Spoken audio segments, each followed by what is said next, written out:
Hola, hola, ¿qué tal amigos? Me da mucho gusto saludarles y darles la bienvenida una semana más a esta serie titulada Presente 7.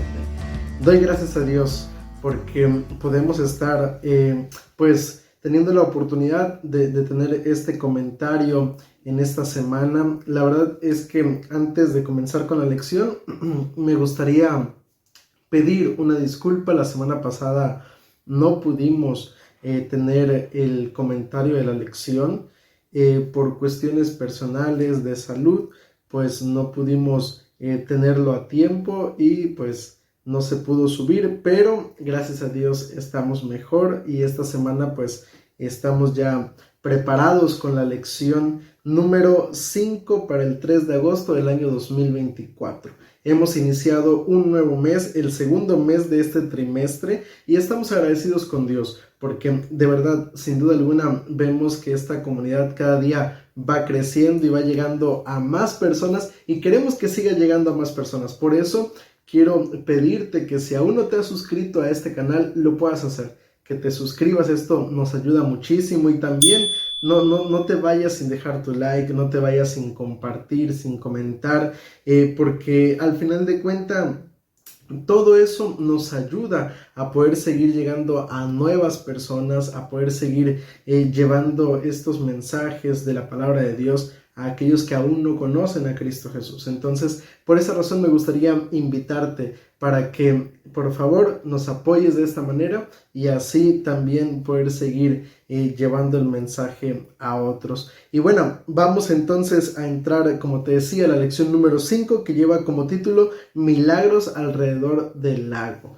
Y el versículo para memorizar de esta semana se encuentra en el libro de Marcos capítulo 5 versículo 19 y dice allí la palabra de Dios: pero Jesús no le permitió, sino que le dijo: vete a tu casa, a los tuyos, y cuéntales las grandes cosas que el Señor ha hecho contigo, y cómo tuvo compasión de ti. Mira, como el título de la lección de esta semana lo dice, milagros alrededor del lago.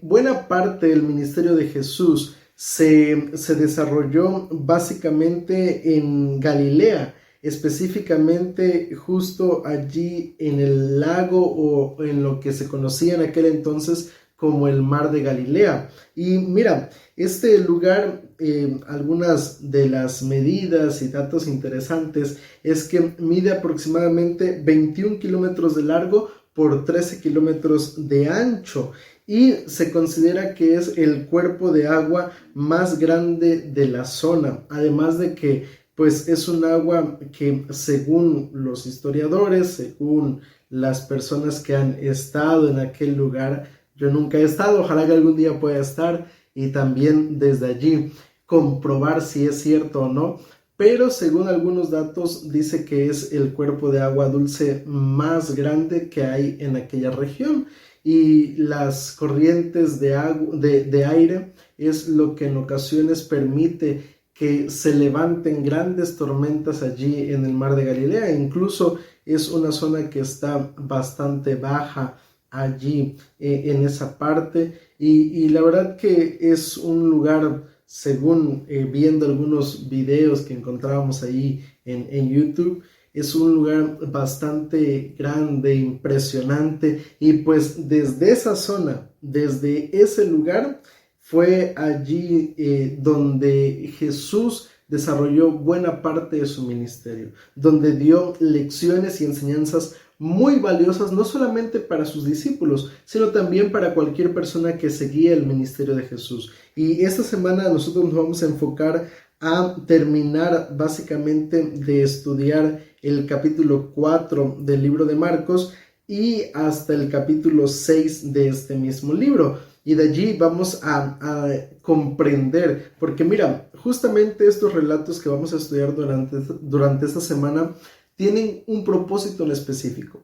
El propósito es que en este caso los lectores puedan comprender, puedan conocer básicamente cuál era o quién era, mejor dicho, Jesús, cuál era su ministerio, cuál era la tarea que él había venido a realizar sobre esta tierra y descubrir un aspecto interesante del ministerio, de la vida de Jesús. Ese es el principal propósito. Así que cuando uno los va analizando, cuando uno los va estudiando, logra encontrar realmente textos que son muy, muy impresionantes y que nos muestran realmente quién era Jesús, quién era la persona que estaba frente a los discípulos e incluso nos lleva a hacernos las mismas preguntas que ellos se hicieron en ese momento.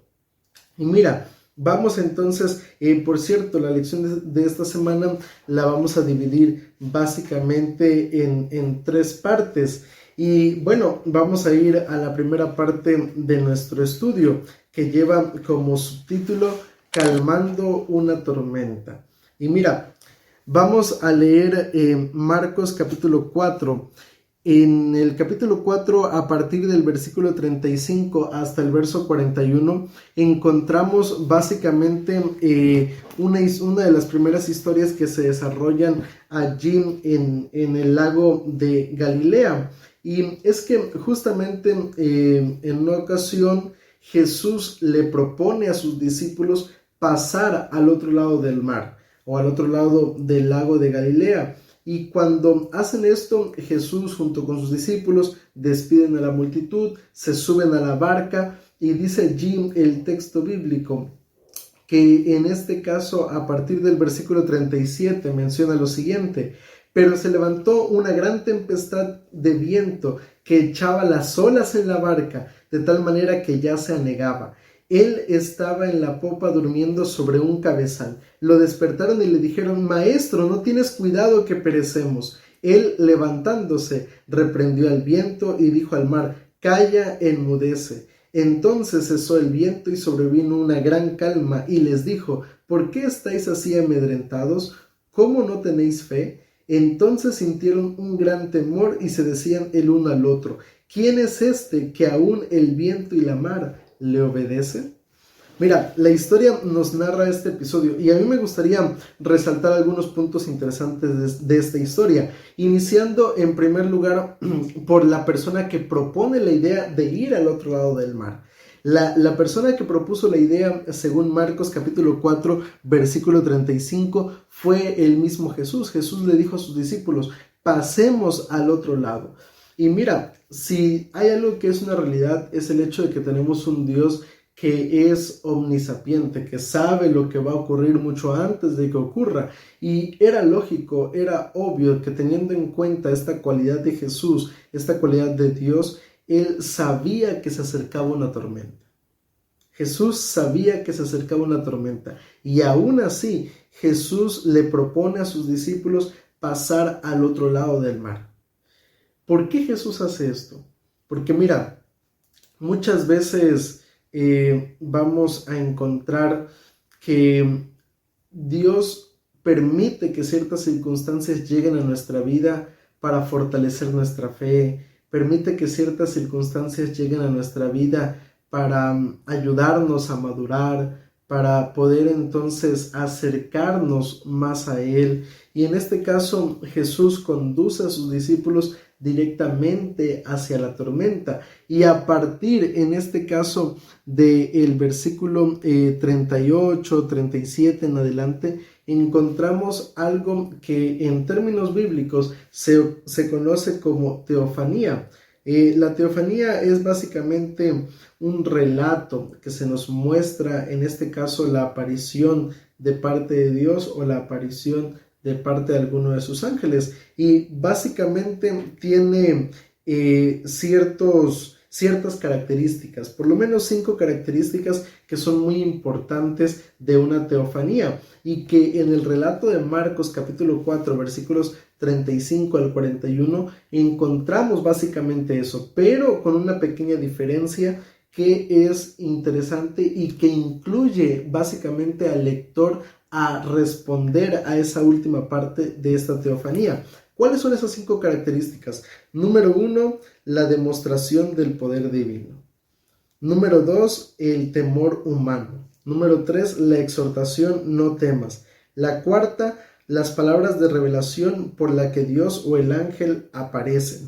Y número 5, la respuesta humana a esa revelación. Ahora, ¿cómo vemos esto desarrollado en Marcos capítulo 4, versículos 35 en adelante? Mira, en primer lugar, aparece allí la acción de calmar la tormenta, que es la demostración del poder divino. Cuando Jesús le dice en el versículo 39 al viento y al mar, calla, enmudece, encontramos allí esa demostración del poder divino. Ahí está la primera característica de una teofanía. La segunda característica que encontramos es en este caso el temor humano. Dice allí en el versículo 41 que ellos sintieron un gran temor. Los discípulos al ver esto se sintieron atemorizados de ver esa revelación tan maravillosa del poder de Jesús. Otra de las características es la exhortación no temas, y es que Jesús en el versículo 40 le dice a sus discípulos, en otras palabras, ¿por qué estáis así amedrentados? ¿Por qué tienen miedo? ¿No tienen fe? Está Jesús planteando estas interrogantes que nos muestran que también lo que estamos leyendo es una teofanía. Y por último, en este caso, la pregunta, ¿por qué están así atemorizados? Es básicamente las palabras de revelación de parte de Dios para los ángeles. ¿Por qué están así atemorizados? Esa revelación que hace Jesús de ese poder maravilloso. Pero es allí donde en este caso la última parte, que es la respuesta de parte del ser humano hacia Dios, la aparece en la última parte del versículo 41. ¿Quién es este que aún el viento y la mar le obedecen? Aparece esa interrogante como la respuesta, básicamente, o el inicio de la respuesta, básicamente, de los discípulos. Pero no hay una respuesta, o sea, hay una pregunta, pero los discípulos no responden a esa pregunta. Ellos se plantean esa pregunta, pero ni siquiera ellos, en el caso de Marcos, revelan la respuesta. ¿Y por qué no? Porque es aquí donde te decía, donde el autor, Marcos, incluye al lector y lo lleva a que sea el propio lector quien responda a esta pregunta. Cuando Marcos termina planteando la pregunta, ¿quién es este que aún el viento y la mar le obedecen? Por lógica, cuando uno medita un poco en estas palabras, cuando uno medita un poco en esta situación, en esta historia que Marcos nos está presentando, nos lleva automáticamente a responder, pues no es otro más que el Hijo de Dios, no es otro más que el Salvador de este mundo, no es otro más que aquel que puede incluso colocar paz en medio de la tormenta. Nos lleva a nosotros a responder a esta interrogante, y cuando hacemos esto es entonces cuando formamos parte de este relato, y es allí donde tenemos la última parte de una teofanía, la respuesta del ser humano a esa manifestación maravillosa de parte de Dios. Y mira, la verdad que esto es impresionante, porque allí están mostrándonos este primer aspecto de Jesús. Jesús, ese reconocimiento que nos debe llevar a decir realmente Jesús es el Hijo de Dios. Ahora, vamos a pasar a la segunda parte de nuestro estudio, el que le hemos colocado como subtítulo, el primer misionero. Y mira, de igual forma, Marcos capítulo 5, versículos del 1 al 20, nos narra la historia de un hombre conocido como el endemoniado Gadareno. Y es que, mira, de igual forma, una vez que atraviesan la tormenta, Jesús llega con sus discípulos al otro lado del mar, específicamente a la región de los Gadarenos. Esta región era una región gentil, no era una región básicamente judía. ¿Por qué razón? Porque nos da algunas características, como el hecho de que se estuvieran apacentando cerdos. Recordemos que para los judíos los cerdos, en este caso, era algo que ni siquiera podían relacionarse con ellos, porque era y sigue siendo considerado algo inmundo. Pero básicamente esto nos muestra que el lugar hacia donde se dirigía Jesús era una región gentil. Y cuando Jesús llega a la playa, llega al otro lado del mar, a esta región de los Gadarenos, entonces dice allí el versículo 2 que sale a su encuentro un hombre. Pero no era cualquier hombre, era un hombre que tenía un espíritu inmundo, un hombre que estaba poseído. Pero mira cuáles eran algunas de las características de este personaje que nos narra Marcos capítulo 5. Dice allí que este hombre, a partir del versículo 3, que habitaba en los sepulcros y nadie podía atarlo ni aun con cadenas. Muchas veces había sido atado con grillos y cadenas, pero las cadenas habían sido hechas pedazos por él y desmenuzados los grillos. Nadie lo podía dominar y siempre de día y de noche andaba gritando en los montes y en los sepulcros e hiriéndose con piedras. Dice el texto bíblico que este hombre vivía en los sepulcros. Recordemos que en aquel entonces la manera o los lugares donde eran sepultadas las personas era abrir una cueva o aprovechar la oportunidad de las cuevas que había en los montes, y allí era donde las personas eran sepultadas, y este hombre vivía en un lugar como ese. Y mira, según algunos comentadores bíblicos de la historia de este personaje, mencionan que este hombre vivía en aquel lugar porque allí era donde en la cultura de ese entonces se creía que habitaban los demonios. Entonces este hombre realmente estaba en una situación compleja. La gente intentaba impedir tal vez que se dañara, intentaba impedir que hiciera daño a otras personas, y dice la historia que lo ataban con cadenas, con grillos, pero ni siquiera eso podía sostener o mantener a ese hombre tranquilo. Los destruía, los despedazaba en el instante.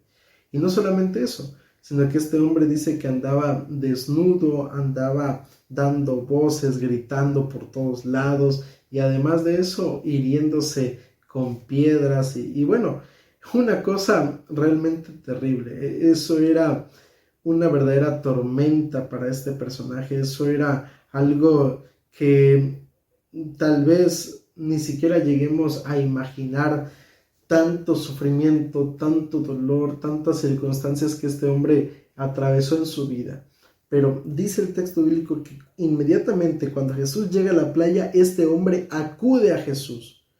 Aunque estaba endemoniado, aunque estaba bajo las garras, bajo las cadenas de Satanás, este hombre allí, muy en el fondo de su corazón, decide buscar a Jesús, decide acercarse a Jesús y cae de rodillas ante Jesús. Pero el detalle, algo interesante que nos presenta Marcos, es que cuando este hombre intentó pedir ayuda a Jesús, dice allí en el versículo 6, cuando vio pues a Jesús de lejos, corrió y se arrodilló ante él. Y clamando a gran voz, me imagino que este hombre clamaba o intentó arrodillarse para decirle a Jesús, ayúdame, rescátame esta situación. Pero en lugar de eso, dice el verso 7 que este hombre dijo, ¿qué tienes conmigo, Jesús, Hijo del Dios Altísimo? Te conjuro por Dios que no me atormentes. Cuando este hombre intenta buscar a Jesús para pedir ayuda, lo único que sale de su voz son las palabras de aquellos demonios. Y entonces Jesús hace una pregunta, ¿cómo te llamas? Y la respuesta es aún más espeluznante, es aún más aterradora, porque dice allí en el versículo 9, y respondió diciendo, Legión me llamo porque somos muchos. La verdad que fue algo impresionante. No solamente el cuadro, la situación, sino bajo qué tanto poder del enemigo este hombre se encontraba. Dice allí que había una legión en él. Y era algo realmente terrible, una situación muy compleja.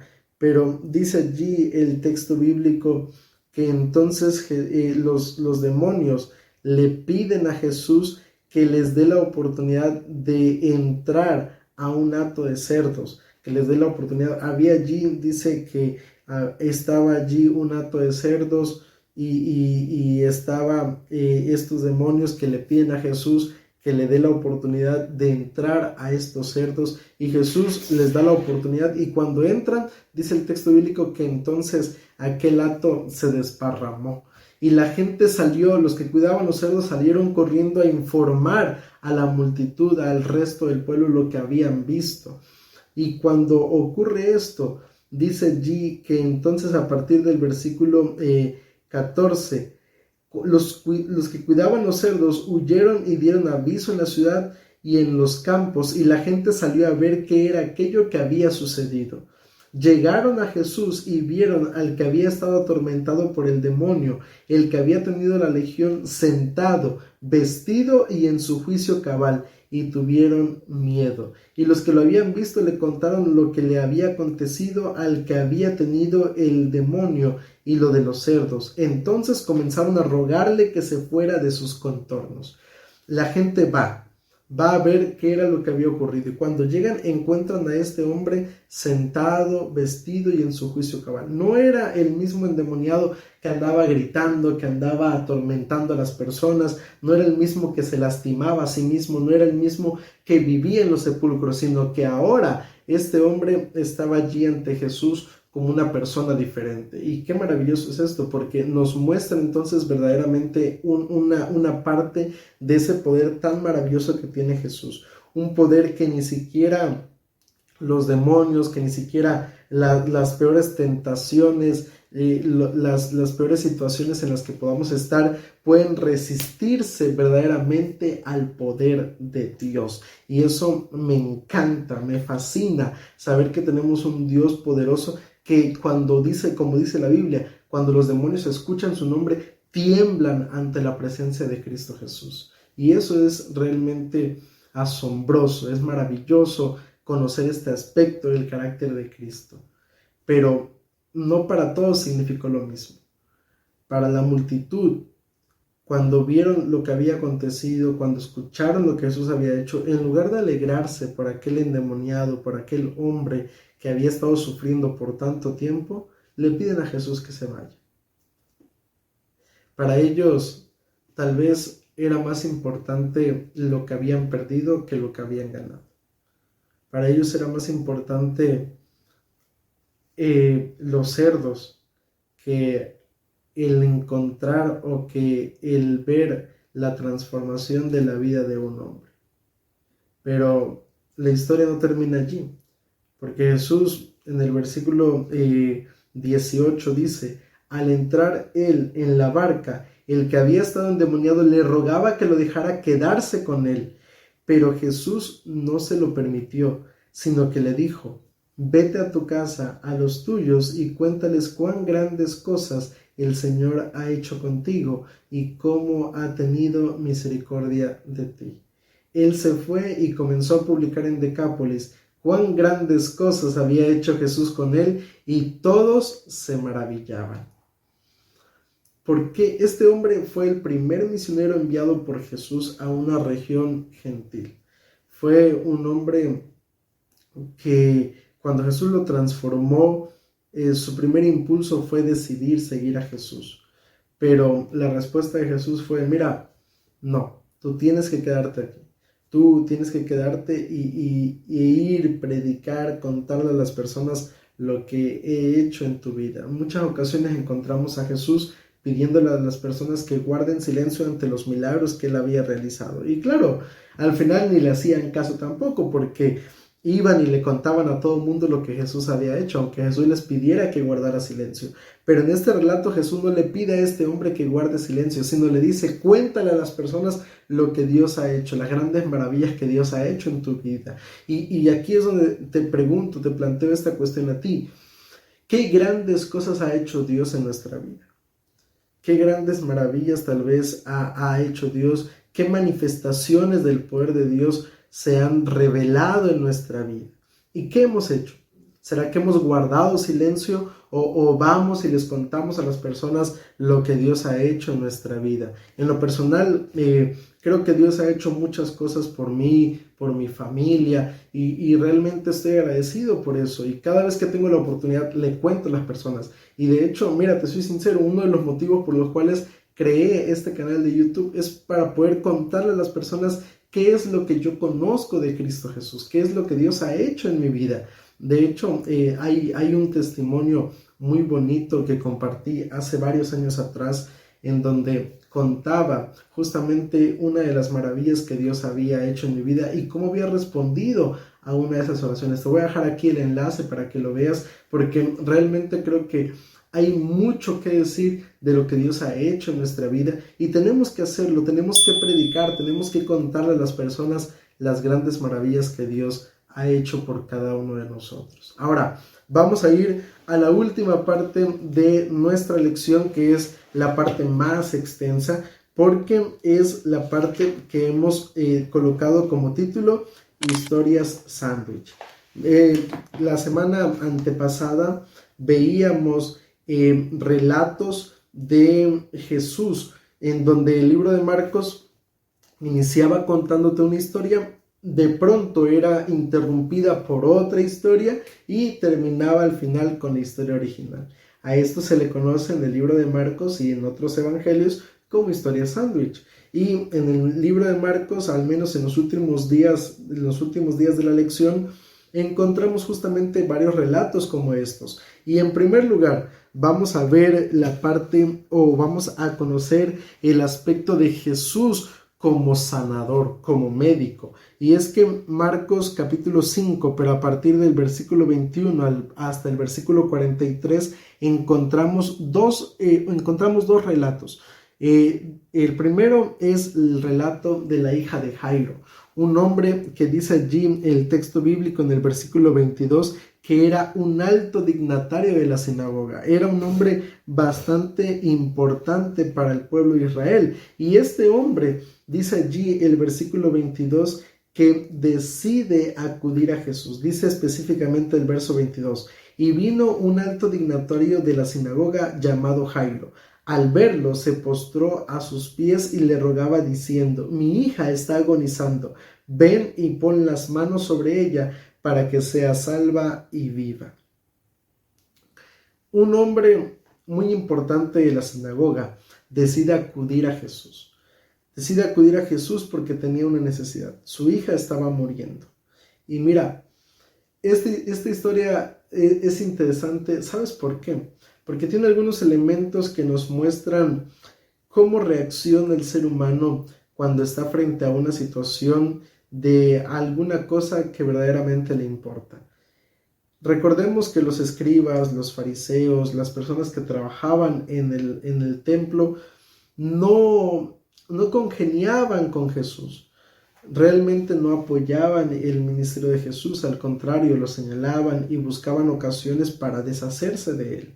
Sin embargo, en esta ocasión Jairo, un hombre también tal vez con el mismo pensamiento que los demás escribas y fariseos, decide acudir a Jesús. Y lo hace porque tenía una necesidad. La necesidad es que su hija estaba muriendo y decide buscarlo. Y cuando llega, se postra ante él y le pide a Jesús que vaya con él para sanar a su hija. Y me llama la atención también la actitud de Jesús, porque Jesús, aunque sabía que eran personas con las cuales no congeniaba, aunque Jesús muchas veces había sido incluso atacado por estas personas, en esta ocasión Jesús no se niega, no se resiste a la invitación de Jairo, porque dice allí en el versículo 24, fue pues con él y lo seguía una gran multitud y lo apretaban. Y este detalle de apretar a Jesús, Jesús inicia la caminata, va camino con Jairo tomado de la mano hacia su hogar para poder ayudarlo en esas circunstancias. Pero mientras iban caminando, dice el texto bíblico, que entonces en el versículo 25, una mujer que desde hace 12 años padecía de flujo de sangre y había sufrido mucho a manos de muchos médicos y había gastado todo lo que tenía y de nada le había servido, antes le iba peor, cuando oyó hablar de Jesús se acercó por detrás entre la multitud y tocó su manto, porque decía, si toco tan solo su manto, seré salva. de pronto la historia parece interrumpida por otro relato. Una mujer que 12 años había estado sufriendo, también una mujer que había estado enferma. Ella con fe decide acercarse a Jesús para tocar su manto. Recordemos que el problema de salud que tenía esta mujer, de ser una mujer que sufría de flujo de sangre, era básicamente un problema que la convertía a ella en una mujer impura, una mujer que ante las leyes de Moisés no podía acercarse a ninguna otra persona y mucho menos tener contacto con esa persona, porque el tener contacto con alguien más llevaba a esa otra persona a convertirse también en una persona impura y tener que aislarse y tener que someterse a algunos ritos para limpiar su impureza. Entonces, esta mujer también era una mujer sufriente, 12 años aislada de la sociedad, 12 años, imagínate, allí perdiendo minerales, tal vez delgada, tal vez sin pálida, y bueno, una infinidad de situaciones que a lo mejor esta mujer había estado atravesando. Me atrevo a decir que probablemente era una mujer que ya sea que había sido casada y tal vez había divorciado, la historia no menciona si tenía esposo o no, pero era una mujer sufriente, era una mujer verdaderamente en una situación que requería la ayuda de Jesús. Y vemos a un Jesús que no se niega tampoco, un Jesús que al contrario, cuando descubre, cuando conoce su historia, Jesús no la juzga, Jesús no la señala que, bueno, por tu culpa ya soy impuro. No, al contrario, le dice, porque cuando esta mujer toca el manto de Jesús, Jesús dice allí en el versículo 30, luego Jesús, conociendo en sí mismo el poder que había salido de él, volviéndose a la multitud, preguntó, ¿quién ha tocado mis vestiduras? Lanza esta pregunta a Jesús y esta mujer con pena, con vergüenza, decide confesar lo que había hecho, pero Jesús, te vuelve a decir, en lugar de señalarla, dice el versículo 34 que él le dijo, hija, tu fe te ha salvado, vete en paz y queda sana de tu enfermedad. Jesús se muestra como aquel médico, pero mientras todo esto se desarrollaba, una persona que estaba en la casa de Jairo se acerca a Jairo y le dice, ya no molestes más a Jesús, porque tu hija ha muerto. Allí probablemente el mundo de Jairo se habrá cerrado. Y en ese momento, cuando Jesús observa eso, nuevamente, si al principio era Jairo quien iba delante de Jesús, ahora es Jesús quien va delante de Jairo para decirle, no temas, todo tiene solución, no temas. En este caso, tu hija no ha muerto, solamente descansa. Y dice la historia que Jesús decide avanzar, seguir avanzando hacia la casa de Jairo, y cuando llega, entonces encuentra que la gente estaba haciendo un alboroto, que ya estaban allí, en este caso, llorando y preparando los detalles para el funeral. Pero dice el texto bíblico que Jesús les dice a las personas, ella no está muerta, solamente duerme, y la gente empezó a burlarse de lo que Jesús le estaba diciendo, y es allí donde Jesús toma a la madre, al padre de esta niña, y decide traerla de vuelta a la vida. Qué impresionante porque nos muestra un Jesús que ni la enfermedad ni la muerte tienen poder frente a él. Y mira, muchas veces me ha tocado visitar enfermos, muchas veces me ha tocado visitar o acompañar en servicios fúnebres, y son situaciones tristes, son situaciones complejas, y a veces en mi mente, analizando el cuadro, la situación que se está viendo, me quedo pensando y digo, bueno, realmente a mí me gustaría poder realizar los milagros que hizo Jesús y traer esa paz, esa tranquilidad a la vida de cada una de las personas que están allí. Sin embargo, tal vez la falta de fe nos impide hacer cosas como las que Jesús hizo, como la que sus discípulos hicieron. Pero vemos a un Jesús que es poderoso. Vemos a un Jesús que tiene el poder incluso, te vuelvo a repetir, sobre la enfermedad, sobre la muerte. Y esto es lo que nos muestra la última parte del capítulo 5. Pero allí no termina. En el capítulo 6 encontramos otro relato.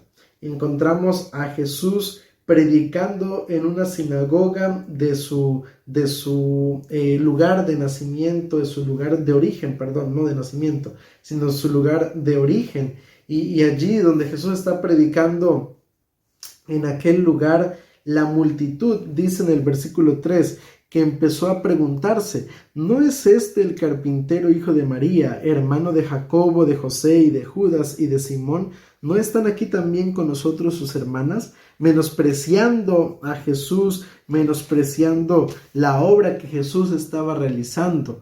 Vemos allí a la gente de su lugar que no cree en el ministerio de Jesús. Y es que pasa muchas veces cuando vemos a alguien que está creciendo, alguien que a lo mejor conocimos desde pequeño, alguien que a lo mejor lo conocimos en ciertas circunstancias complicadas o en un mundo totalmente diferente al mundo cristiano, es muy fácil juzgar, es muy fácil señalar, es muy fácil decir, bueno, este no era el que dormía en la calle, este no era el que golpeaba a su esposa, este no era el que había sido infiel, este no era el que le había quitado la vida a otra persona. ¿Y cómo ahora está predicando? ¿Cómo ahora está haciendo eso? No, yo no creo en lo que está haciendo. Es muy fácil hacer cosas como esas. Y Jesús no estuvo exento de esas situaciones. Y incluso dice allí en la última parte, en el versículo 5, que Jesús no pudo hacer allí ningún milagro, salvo que sanó a unos pocos enfermos poniendo sobre ellos las manos. Y estaba asombrado de la incredulidad de ellos.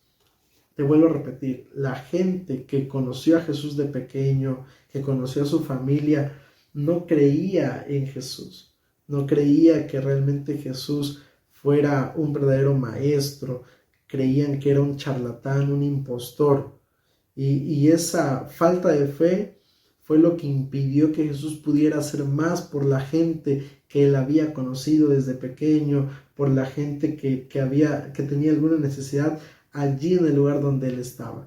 Pero aunque Jesús había sido rechazado, ahora Jesús envía a sus discípulos. A partir del versículo 7, Jesús manda a sus discípulos a que recorrieran las aldeas y fueran de dos en dos a predicar. Y les dio autoridad a sus discípulos. Y cuando son enviados, les dice, miren, no lleven, dice el versículo 8, no lleven nada para el camino, solamente su bastón, no lleven bolsas, ni pan, ni dinero, ni el cinto, ni en este caso solamente su calzado, y no debían llevar ni siquiera 2 túnicas, solamente su vara, su bastón para caminar, para apoyarse, y sus sandalias, su túnica, y lo demás debían depender básicamente de lo que las personas les dieran a los lugares donde ellos llegaban. Y así lo hicieron. Y Jesús les dice, miren, cuando lleguen a un lugar, pues háblenles, predíquenles el evangelio. Si los escuchan, adelante, y si no, sacudan el polvo de sus pies y váyanse de aquel lugar. Y Jesús les da una serie de instrucciones. Marcos básicamente las resume solamente en estos aspectos, pero Mateo las amplía un poco más. Sin embargo, vemos allí esta parte interesante, porque dice el versículo 12 que sus discípulos fueron y predicaron a los hombres y echaban fuera demonios y ungían con aceite a los enfermos y sanaban. Mientras vemos al principio a Jesús siendo rechazado por la gente de su época, vemos a Jesús siendo rechazado por aquellos que lo habían conocido de pequeño. Ahora vemos el contraste, a sus discípulos siendo aceptados y recibidos. Claro, no en todos los lugares. Tal vez hubieron lugares donde también fueron rechazados, donde también fueron señalados, donde también los despreciaron por ser simples pescadores, por ser cobradores de impuestos, etc. Pero ahora también hubieron lugares donde fueron recibidos, donde esparcieron el evangelio e hicieron grandes cosas. Tal vez muchas veces nos van a aceptar y en otras ocasiones nos van a rechazar. Y me ha tocado conocer a muchas personas que dicen, no, yo ya no predico el evangelio, yo ya no le hablo a la gente porque la gente no te quiere escuchar, la gente te rechaza, te dice que no tiene tiempo o te critica, te señala, etcétera, y se desaniman y dejan de hacerlo. Pero vemos que Jesús, a pesar de ello, motiva e invita a sus discípulos a seguir predicando el evangelio. Y lo mismo tenemos que hacer nosotros, no perder esa motivación, no perder ese ánimo de dar a conocer a otros lo que Jesús ha hecho en nuestra vida. Y vamos a la última parte del relato, Marcos capítulo 6, versículos 30 en adelante. Mira, por un lado vemos allí todo lo que Jesús hizo al sanar enfermos, pero en el versículo, a partir del versículo 30 en adelante, vemos otro aspecto interesante de Jesús, esa demostración de aquel verdadero Mesías que Jesús quería hacer para su pueblo en aquel entonces. Mira, hay que recordar un poco que el pueblo de Israel esperaba un Mesías que se convirtiera en el rey, en el libertador del yugo romano. Ellos esperaban encontrar a un Mesías como este. Pero cuando Jesús viene y muestra su ministerio, encontramos a un Jesús totalmente diferente a la perspectiva, a la idea que los judíos se habían hecho acerca del Mesías. Sin embargo, en algunas demostraciones del poder de Jesús, vemos que la gente decide buscar a Jesús un tanto con esa perspectiva, con la perspectiva de convertirlo en rey, de convertirlo en el libertador que ellos querían que Jesús fuera. Sin embargo, por lo menos en los versículos 30 hasta el versículo 43, hasta el versículo 44, encontramos el relato de la multiplicación de los panes y los peces. En cierta ocasión, Jesús había terminado de predicar su mensaje. Terminando de predicar, los discípulos le piden a Jesús que despida a la multitud para que vayan, para que coman, porque han estado prácticamente todo el día con él. Pero Jesús, en lugar de eso, le pide a sus discípulos en el versículo 37, dadle vosotros de comer. Y los discípulos, al escuchar esto, pues empiezan, bueno, ¿y cómo lo vamos a hacer? No tenemos dinero, solamente en la ciudad están lejanas, ya habrán cerrado los lugares donde podemos comprar comida, y entonces tratan de buscar una solución. Y le dicen a Jesús, Jesús, solamente tenemos 5 panes y 2 peces. Y entonces Jesús les manda a sus discípulos, acomódenlos, que se sienten. Pide una bendición por esos 5 panes y 2 peces y empieza a multiplicarse aquel alimento. Fue tanta la multiplicación que hubo que aproximadamente 5,000 o un poco más de personas fueron alimentadas en aquel día. ¡Qué relato tan más interesante! Mientras la gente buscaba a Jesús solamente para suplir su necesidad, Jesús quería que la gente se acercara a Él por algo más, no solamente por suplir una necesidad, no solamente porque en Jesús podían encontrar la ayuda que necesitaban, no, sino porque Jesús quería darles no solamente el pan físico, sino principalmente el pan espiritual. Y vemos aquí esta manifestación también poderosa de Jesús como Mesías. Pero en los versículos 45 al versículo 52 también encontramos a Jesús nuevamente andando sobre el mar de Galilea. En esta ocasión, después de que despide a la multitud, Jesús se va a un lugar aparte y allí comienza a orar y le pide a sus discípulos que se adelanten, que vayan al otro lado del mar. Y cuando ellos van en la barca, comienza nuevamente una gran tormenta. Imagínate, ya habían visto la mano poderosa de Jesús allí en una primera tormenta. Y ahora que comienza otra tormenta, estaban ahora sí solos. Jesús no estaba con ellos en el barco, sino ellos estaban prácticamente solos. Y empiezan a desesperarse, empiezan a buscar la manera de mantener el barco a flote.